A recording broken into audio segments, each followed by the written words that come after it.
Hi guys, Brian from Boas here. Pastel boas are very popular, colorful boas that have a well-deserved reputation among boa keepers. Today I'm going to talk about two different forms of pastel that differ fundamentally in their genetics, the Kubsch pastel and the Marron pastel. I'm also going to get up my close-up lens and we're going to look at the development of some one-year-old holdback Kubsch pastel and Marron pastel that I bred in 2022. So be sure to stay tuned for that. So first I thought I'd grab this guy. This guy is a Kubsch pastel. I call this guy Pablo Escoboa. He's one of my few animals that has a name. But he's a great animal. I just love this guy. He's one of my favorites to take out. Being a Colombian boa, he's one of my favorites as far as pet quality. And this guy sired a litter with my Kubsch pastel female back in 2022. The babies, I kept a couple of them, which I'll show you in a minute, but they're doing great. People that bought the remaining babies frequently tell me how much they love these animals, and Kubsch pastels are just great overall. But this guy is, I think he's, 8 years old now. He's full size, about 7 feet long. And this guy, you can see the pastel coloration. He's got this light, nice, orangey coloration. My female is actually much deeper colored. She's kind of got more of a rich orange coloration. She's actually in, I just fed her, so I didn't want to take her out for the video. This guy's going back there.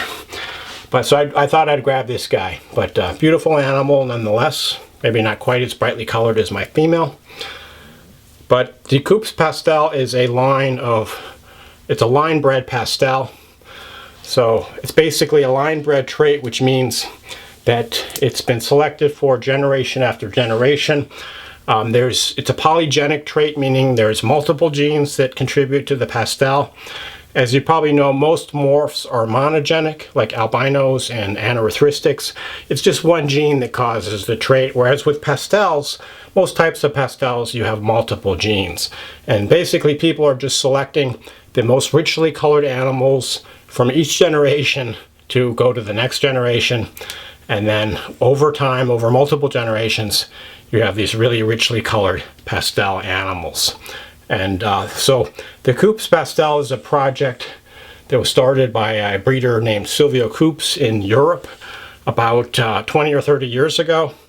And basically he just had some really nice, brightly colored Colombian boas that he bred together.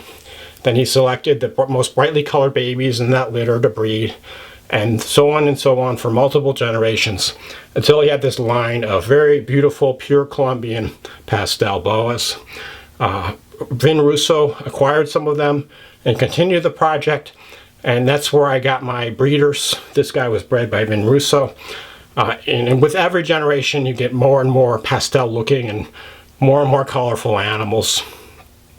You can also breed a Kubsch pastel to a non-pastel boa. And some of the babies, or all of the babies, will have more of that pastel look. They might not be quite as pastel-y as the pastel parent, but they will retain a lot of the pastel because, again, this is a polygenic trait. It's a line-bred trait. It's not like an albino where you just have one gene that's a recessive gene or anything like that. One of the reasons I like these Kubsch pastels so much as pets is that they're a pure Colombian boa.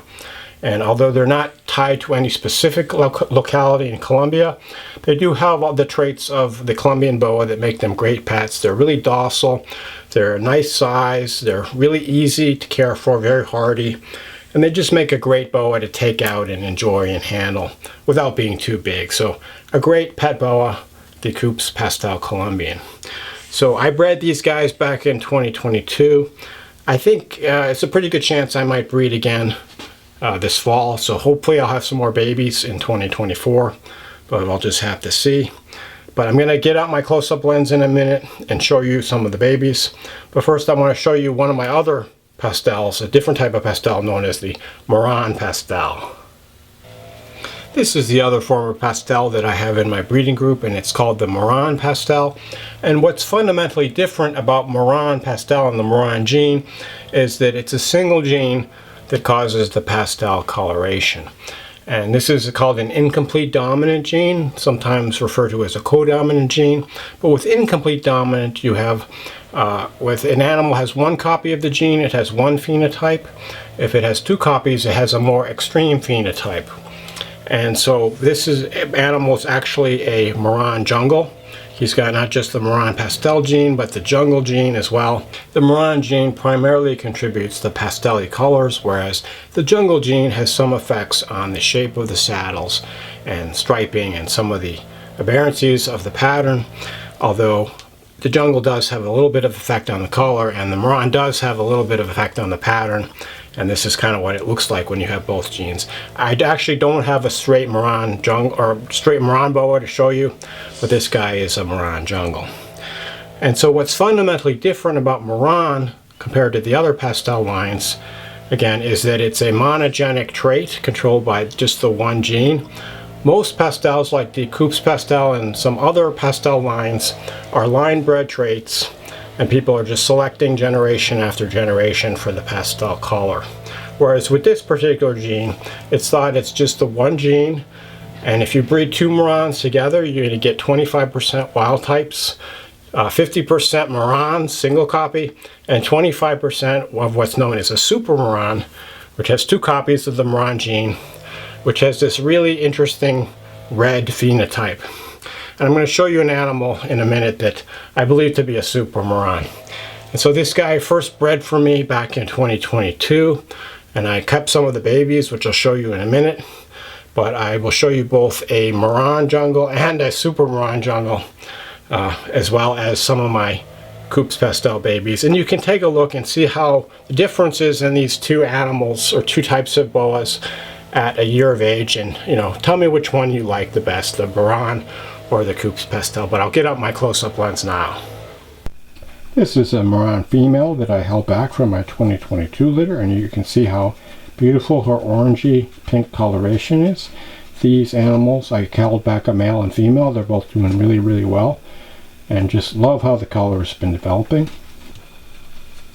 Here's a close-up, and one of the other things I love about these animals are their eyes. They have these beautiful silvery looking eyes that just contrast so beautifully against the orangey pink background color. And that's really one of the things that attracted me to this line of boa in the first place. I just love the eyes. This female and her brother, who I'll show you in a minute, have just been developing so nicely, and I've just been blown away by the coloration. And there is some variability within a litter of coloration, and I did select some of the most colorful to hold back and hopefully improve this project in the next generation. Although all of the animals did have a beautiful Marron or beautiful pastel coloration like this one. There you can see the beautiful coloration of the tail, and as I mentioned, these guys have all the advantages of the Colombians as far as the looks and the husbandry, and just a great type of boa to work with. Here's my male holdback 2022 Kubsch pastel boa. This guy is actually going into shed. That's why he looks a little bit milky, and his colors are kind of subdued. But even with the fact that he's going into shed, you can still see how bright and intense the orange coloration is. There you see his gorgeous silvery eyes, and you can also see it looks like the skin around his neck is a little bit loose, which is often the case when snakes are going into shed. I actually get that question quite a bit. I really enjoyed growing these Kubsch pastel up for the last year, and I look forward to watching them get bigger. And then hopefully they'll be able to make this project even more spectacular in the next generation. I can only imagine how intensely colored the babies from these animals will be. Just great animals, the Kubsch pastel Colombian boa. Now to shift gears, we'll look at a few baby holdback 1-year-old Marron boas. This is a beautiful female Marron jungle from my 2022 litter, and you can see just how intense and rich the coloration is. Both the Marron and the jungle do have some impact on the coloration, but it's primarily the Marron that contributes these really rich pastel colors, and as well as the intense color saturation. Whereas the jungle gene primarily contributes these aberrancies in the saddle shape and pattern. But overall, just a really beautiful, intense looking boa. The combination of the Marron and the jungle is definitely one of my favorite morphs. And you can just see the rich colors and beautiful pattern of this animal. This animal is a single copy Marron. She only has one copy of the Marron gene, which contributes to the intense coloration. But when you get two copies together, you have the third phenotype, or another phenotype called the Super Marron, and that's particularly intense. And I'll show you my Super Marron in 1 minute here, but just love the looks of this beautiful Marron jungle. Just truly a spectacular living work of art. This really richly colored animal is a Super Marron female from my 2022 litter. And when I did that cross, it was the jungle Marron male I showed you earlier with a Marron female. And I was particularly excited about the possibility of producing the Super Marron since so few of these have been produced. And crossing two Marrons together, you have a 25% chance of getting one, or in other words, you would expect about 25% of the animals in the litter to be Super Marron. Unfortunately, it was a pretty small litter, but I did get this one animal that just really stood out that I'm fairly sure is a Super Marron, and this is her at a year of age. She's also a jungle, so she's got these aberrancies in her saddles, but you can just see this rich red color that's quite a bit more intense than what we see in the single copy Marrons. This animal also has the jungle gene, which is primarily responsible for those aberrancies and that striping and the kind of aberrantly shaped saddles that we see. But you can see just how rich and deep the coloration is. So these Super Marrons are still somewhat mysterious to me because very few of them have been produced, and I've seen some pictures online where they're just really deep red, like even more deep red than this animal. So, although I was pretty sure that I had a Super Marron at first, when I look at some of these other pictures, I kind of wonder about what's going on here. So if anyone has any information about the Super Marron, I'd just love to hear. Again, I'm fairly certain that this animal is different from the other Marrons that I produced. So I would be pretty confident that she is indeed a Super Marron, but we'll just have to see. Incidentally, the Super Marron is also quite mysterious, as a lot of people claim that they're infertile and they can't reproduce. But perhaps it's just there haven't been enough of them made to actually demonstrate that they can reproduce. So we'll just have to see. I'm planning on holding this female and hopefully breeding her at some point in the future. Some people online also claim that the Super Marrons have health issues, but so far this female has been perfectly healthy and behaved in a pretty normal way for the first year that I've had her, and she's growing nicely, so we'll just have to wait and see.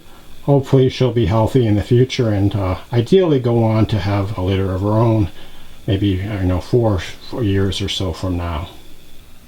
She's just truly a breathtaking boa to behold, and I just love the combination of the jungle and the Super Marron together. Truly a living work of art. And I know that the morph boas aren't for everyone, and a lot of viewers of the channel prefer the locality boas, but you just have to be amazed by the color of this animal and what selective breeding can do to a captive born boa. So that was a look at some 1-year-old holdback Marrons and Kubsch Pastel boas. Let me know which ones you like better. I'm potentially planning on breeding both Marrons and Kubsch Pastels this upcoming breeding season, so with any luck I'll have some of these babies available in 2024. So please stay tuned if you're interested in getting into these projects. As I don't really know a whole lot about Marron, and honestly there's not a lot of information available since not too many people work with it and it's a relatively new gene. If you have any insight on Marron or about Super Marron especially, I'd love to know, because as I mentioned, I'm pretty sure that the animal I have is a Super Marron because she looks quite a bit different from the other Marrons in the litter, but I've seen some other Super Marrons online that look a little bit different, so any input you have would be greatly appreciated. I hope you enjoyed the video. As always, shoot me any questions or comments you might have. Thanks for watching, and enjoy your boas.